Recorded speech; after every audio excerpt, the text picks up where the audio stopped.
I certainly didn't think I had it because I was doing pretty well in life, right? Did well in school, had a good job, didn't have debt, I was doing pretty well in life. What I didn't realize, that I couldn't realize, was that when I did treat the ADD, how much easier things were. It's not that I wasn't succeeding before, it's that I didn't realize how hard it was. And so the same can be true in relationships, right? It doesn't have to be that hard. And I think that's a really important thing for people to realize. It doesn't matter if you're doing okay if you're not meeting your potential. The point is, are you meeting your potential, and how hard is it for you to get there? Every day you are making your brain better, or you are making it worse. Stay with us to learn how you can change your brain for the better every day. Welcome back. Change Your Brain Everyday podcast. We're talking about ADD and sex, part 2. How's it been for you? So much fun.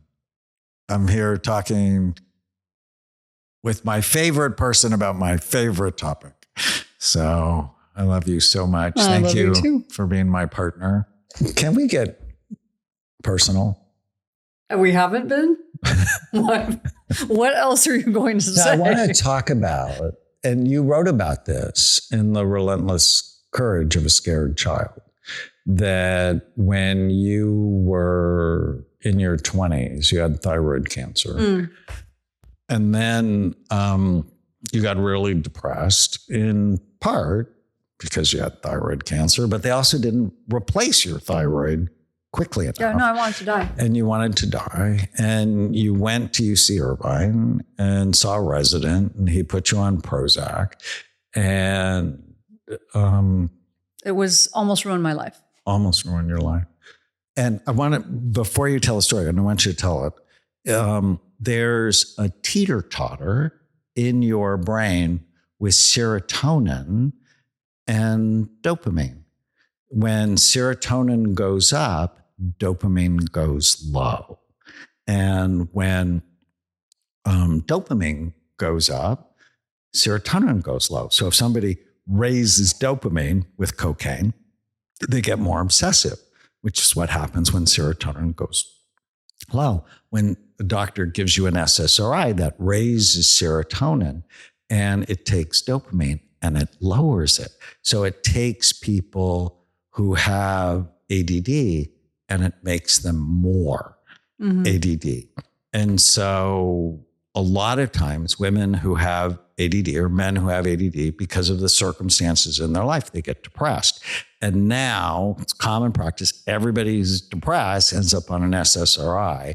And so it takes people who are ADD and actually makes them more ADD, but they don't care they're more ADD because it's also lowered their anxiety. See, it's interesting. I knew. So when I started taking the Prozac, I instantly didn't feel, pretty quickly, I didn't feel the depression, but something wasn't right. And I knew it wasn't right because I'm normally a very anxious person.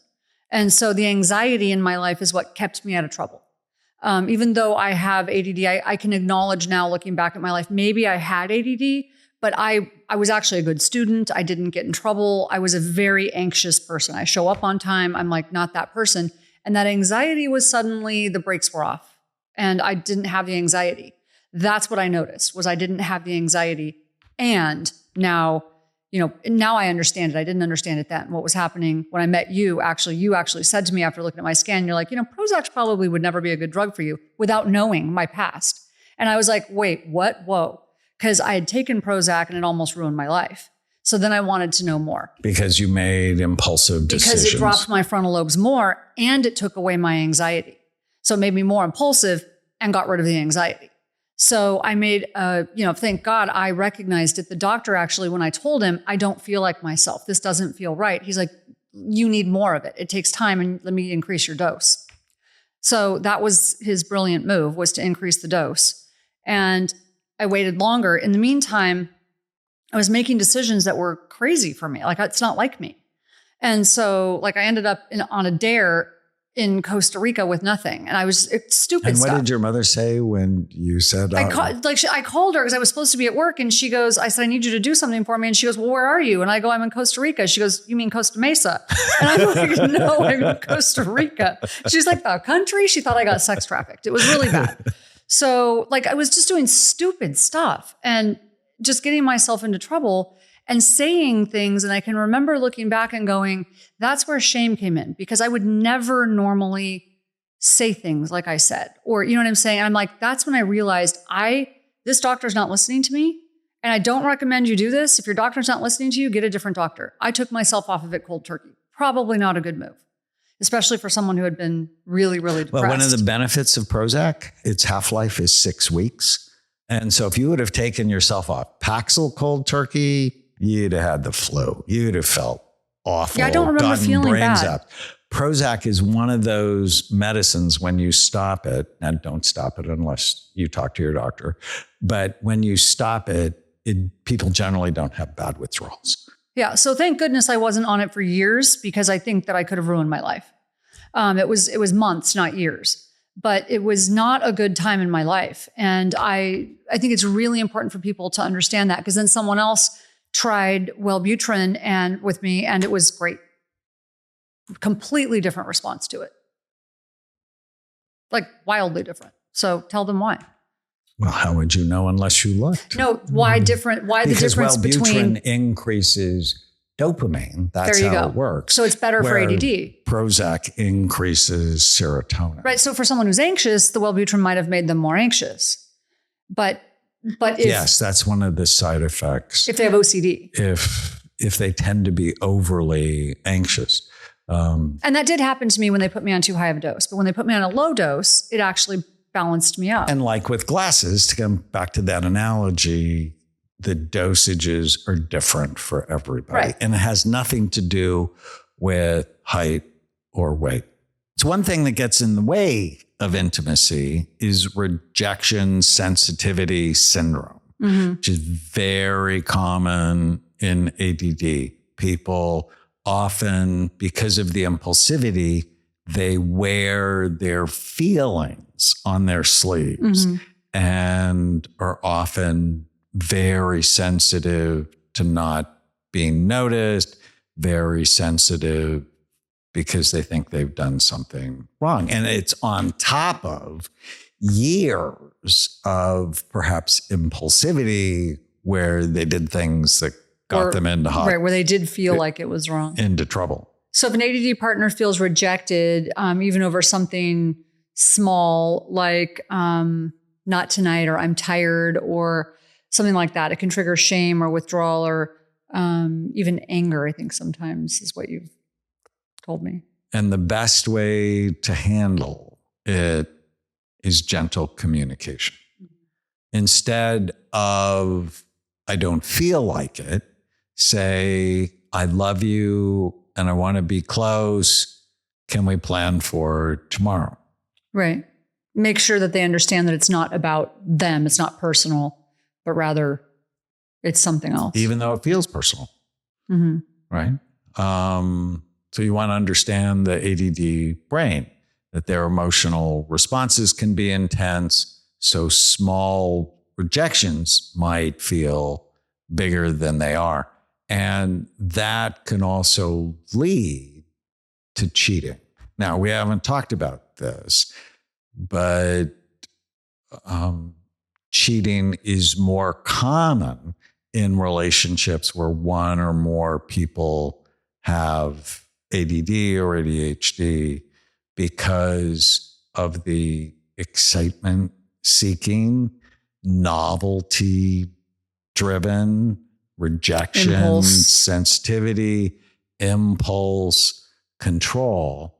And I had this one friend once who had ADD, and he came to have lunch with me, and we're in my office, and he's telling me about a plane trip he took coming home from a conference, and he met this really cute woman, and she'd already been to his office, and my eyes got really big. And he said, "What?" I'm like, play it out. That's often one of the things people with ADD don't do. They don't play it out. I said, play it out. You're going to have an affair with her. Your wife's going to find out. You're going to lose half your net worth, and you're going to be visiting your children on the weekends. And he's like, whoa. He's like, buddy. I'm like, play it out. That's what your frontal lobes are supposed to do. They're supposed to see the future. Right. And if they're not working hard, and we're just about ready to publish another study on ADD, low frontal lobe function, play it out. And the pain associated with that. And if you feel like you've been rejected, and everybody's rejected, right? I mean, matching libidos all the time is hard, when there are children and responsibilities and work and, all the things that go into life. But that sensitivity could lead you to look around, which might cost you half your net worth. It's a good way to put it. A whole lot of emotional pain. Yeah. And so you want to build emotional safety. So making sure, and this is very important. I've said this a lot over the last 40 years to my ADD patients. I said, make sure you treat it. And sometimes it's with medicine. Sometimes, as we talked about, it's natural treatments. But don't have significant arguments when the medicine has worn off. So if you take a stimulant for ADD, whether it's Concerta or Vyvanse or whatever, often, and I used to hate this, guys in particular, they'd take it when they went to work. Right. And they wouldn't take it on the weekends because they don't think they had to focus. And when you're home and you're dealing with your partner and kids and everything you have to do on the weekend, I'm like, no, you should take it. Yeah. It's never good to be without your frontal lobes. Yeah, we have one of the kids in our family who I could always tell when she wasn't taking her medicine. So we have one of them that needs medicine. And I could always tell. And it's like the minute, and I didn't even need to ask her. I'm like, okay, how long has it been since because she would get in trouble at school. She would get in, she'd have more conflict with her relationships. And there was always this drama that followed her. And she's like, how did you know? I'm a mind reader. What can I say? Well, and for girls, they can often, when they're off their medication, be hyperverbal. Now, sometimes when people take their medicine, they're more verbal, but often it's the hyperactivity of speech. And it's just the drama and the highs, the lows, and I'm just like, okay, I could always tell without knowing. Hi, I'm Dr. Daniel Lehman. I've experienced firsthand the powerful impact that proper supplementation can have on your brain, your body, and your mind. That's why I founded BrainMD. Our formulas are scientifically created from decades of clinical research designed to help you think clearer, feel better, and improve every aspect of your health. Whether it's Brain and Body Power Max, the same formula I used in the world's largest study of NFL players to optimize brain performance, to Happy Saffron to boost mood and memory, and Pro Brain Biotics Max to improve the gut-brain connection. BrainMD delivers the highest quality, science-backed solutions to help you think and feel better. Tana and I take many of our products every day. And as a special offer, just for our listeners, you can save 20% on your next order. Visit brainmd.com and use the code podcast20. With a better brain, always comes a better life. Let's wrap this up. If you or your partner have ADD, what's the most important thing to remember when it comes to sex and intimacy? Well, I think we've learned that it can hurt intimacy if you don't know it and do something about it. If you're not focusing on it and you're not treating it, it's not that it's a problem that you have it. It's a problem if you're not aware of it and you don't do something about it. So I think that's really important. Well, even like glasses, right? If we go back to the analogy of glasses, people who need glasses are not dumb, crazy, or stupid. Right. Their eyeballs are shaped funny. People who have ADD are not dumb, crazy, or stupid. It's they just don't have full access to their frontal lobes. And a lot of people go, well, I don't want to take medicine because it'll make me somebody different. And I often say, after seeing all the scans that I've seen, well, don't you want to be who you really are when your brain is working optimally? At full capacity. At full capacity. And often when I see adults who have ADD, I want to see their partners. I see ADD as a family issue.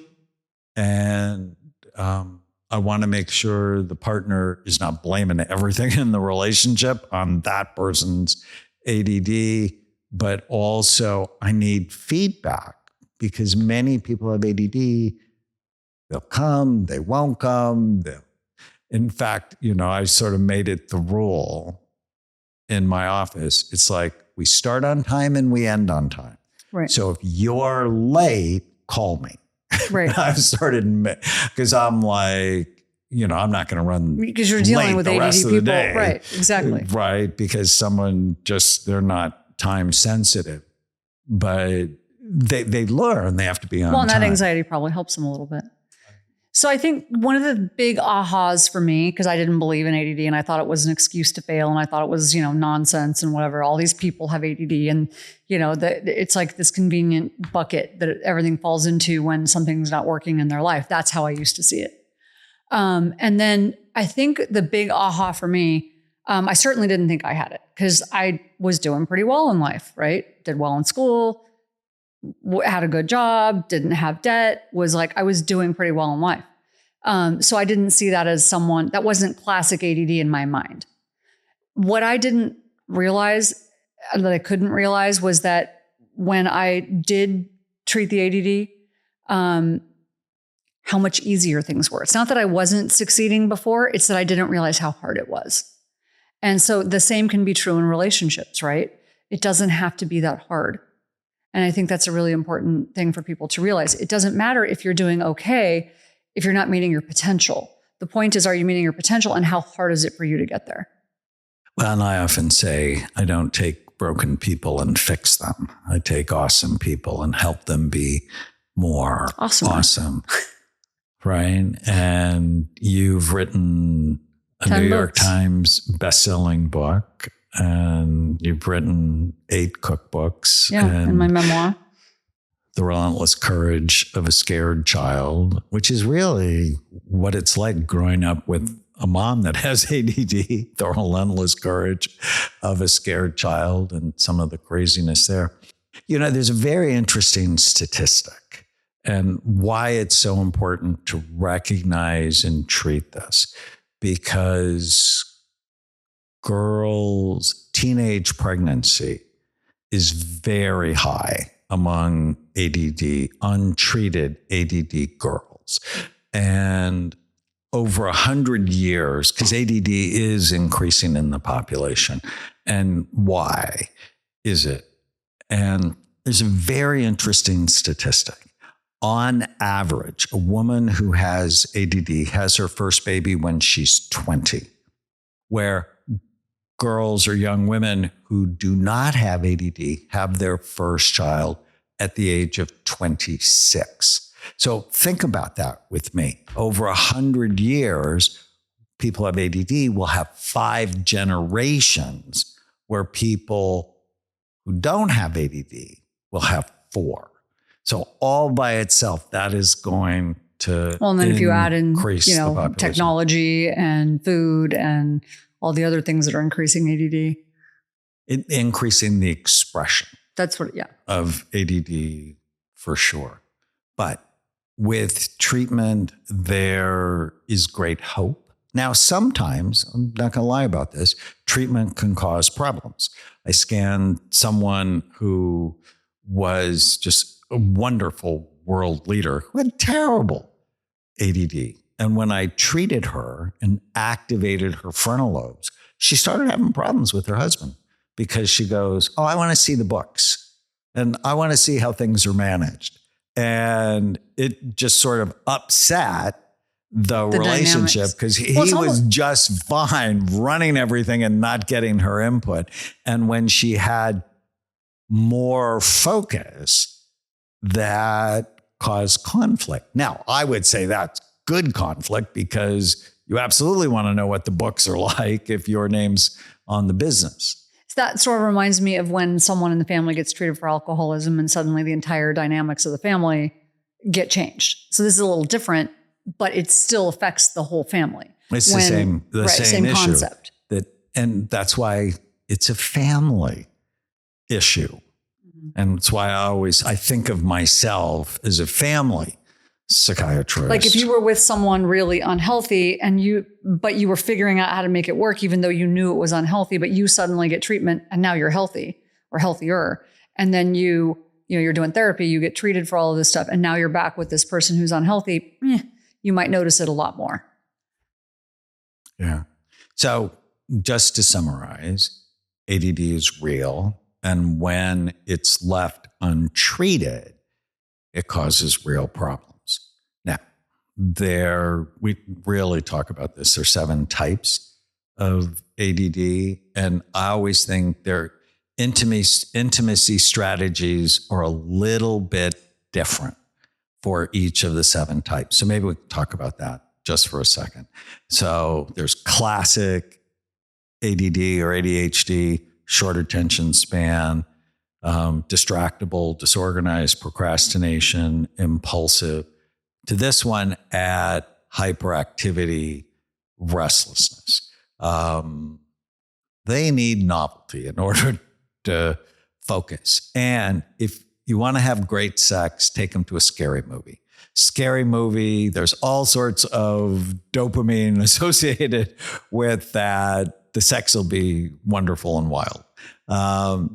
Type 2 is inattentive ADD, short attention span, distractibility, disorganization, not terribly impulsive and not hyperactive, more to spacey.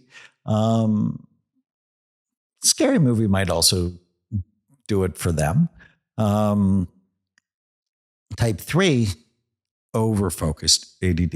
It's where OCD and ADHD get married. Short attention span, distractibility, organized, often very overly organized, put things off, not terribly impulsive, worried, rigid, and flexible. Things don't go their way. They get upset. They like Tuesday night. There's like predictability. And I'm just like, go with it. Tuesday's my night or Thursday You're like, morning. Okay. Go with it. Type 4 is what I call temporal lobe ADD. All the ADD symptoms plus mood instability, sometimes temper problems, dark thoughts. So these are the ones that will tell you how, like your patient that was going to kill herself in all these different ways? Okay. Yes. Also sometimes spiritual connections, because the temporal lobes tend to be involved in spirituality. Sometimes it's a little bit of an anti-seizure medicine, or raising GABA or magnesium can be so helpful with them. Getting that type treated is really important. Type 5 is limbic ADD, where their emotional brain is really busy. They have all the ADD symptoms, plus they can be sad and look at the world as the glass is half empty. saffron is miraculous. And the reason I love saffron is it can increase your mood. It can help ADD, but it's also pro-sexual. And it helps memory. So I'm like, mood, memory, sex, focus. I'm going to take it, I think.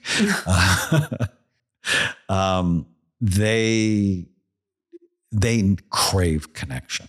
So just like little texts throughout the day of connection. They're not someone like type 1 will just hop in bed with you. Type 5, they need to know you're thinking about them. Type 6 is the ring of fire. It's people who have significant mood swings, so you have to sort of catch them at the right time. And 7, which is your type, they need to be soothed a little bit. So whether anxious. It's soft music. So it's anxious. Anxious, ADD. Yeah. So I think I have a little bit of the overfocused and a little bit of the anxious. So makeup sex is not the right thing for them. So type 1 and 2. If you get into a fight, makeup it's not going to sex, happen. Makeup sex could totally be not with type 7. I like structure and routine and winding down. Yeah. Or winding up. Winding down or winding up. That's good. Yeah. There's just so much to learn. And if you're in a relationship, the most important thing is, what do you want? Like with you, I'm so clear. I want a kind, caring, loving, supportive, passionate, long-term relationship. You were so hard to catch. And I love what you said once. The only way I'm running is if I'm chasing you. And I'm like, yeah, once I finally it's settled like, in. That's perfect for me. And so write down as a couple what you want. And then you ask yourself every day, does my behavior get me what I want? And I almost think of it as a secondary frontal lobe to just help you manage your behavior so you live a life that is driven by the purpose you set for it. I like it. Well, I like you. And there you have it. Thanks for listening. We love if you leave us a comment, a question, a review, sign up to never miss an episode. We have some very fun episodes coming up.